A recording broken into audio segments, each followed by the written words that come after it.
please tell me what you mean by we allowed them to die.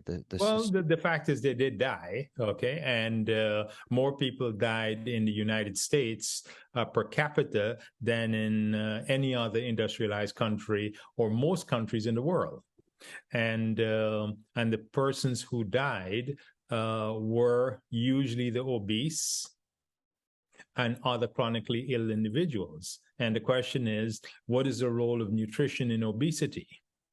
And what are what are the aspects of malnutrition that allows COVID to kill individuals?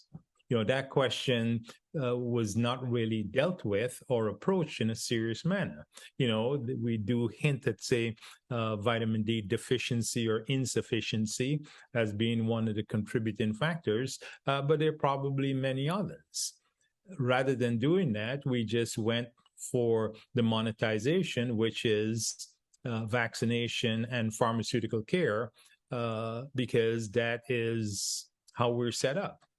And that's what we always do, don't we? We go back to, I forget what they call that. You go back to the mean, right?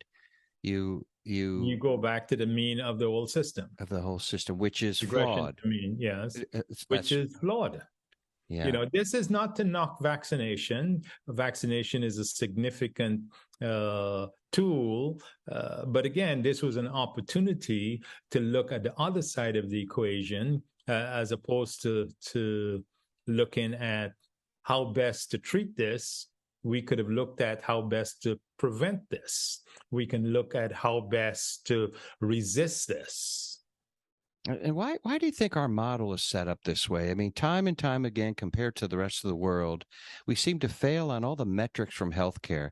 We're such a rich country, multi-trillion-dollar GDP, 25% spent on healthcare. Why do we continue to fail at this particular situation? Right, went to the moon. We from a computer perspective, that we're way ahead of technology, but why in healthcare are we so far behind in keeping our folks healthy? One of the successes of America is to be able to monetize every aspect of materialism,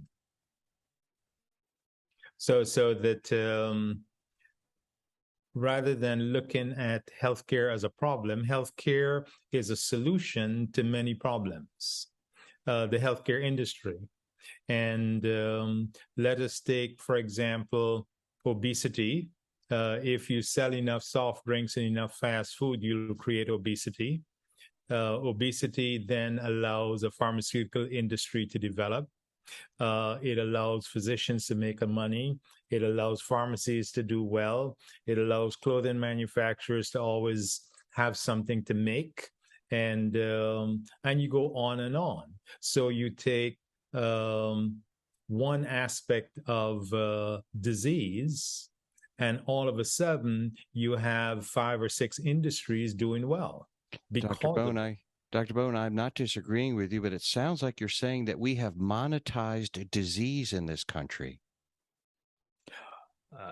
That's one way of looking at it. And the nice thing about monetizing disease is you increase the amount of cash circulation, and you decrease the amount of cash that might otherwise go for more nefarious purposes, like arms development. I see. So so from that perspective, that is a win from a larger human view. I see. Most countries who have excess cash usually build up a big army and go invade somebody. So one of the benefits of the United States is that we elected not to build a super army, and we just elected to have disease and eat our money rather than doing other silly things with our excess cash. Well, you put it in that context, Dr. Bone. Are we ever going to bend the needle then? I mean, are we going to be able to change the situation, change what you've described? And if so, how could we do it?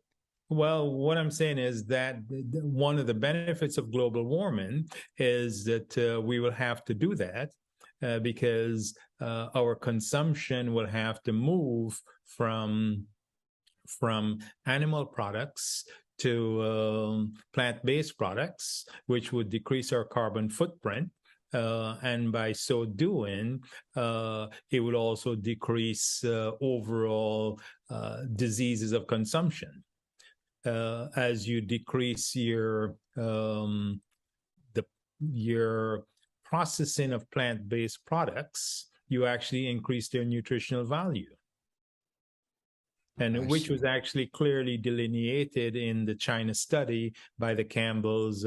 This must be over 2-3 decades ago, whereby they looked at a million Chinese, ethnic Chinese, Han Chinese, and were able to clearly show that poor people died from unclean water and violence. Rich people died from too many animal products and too many refined foods.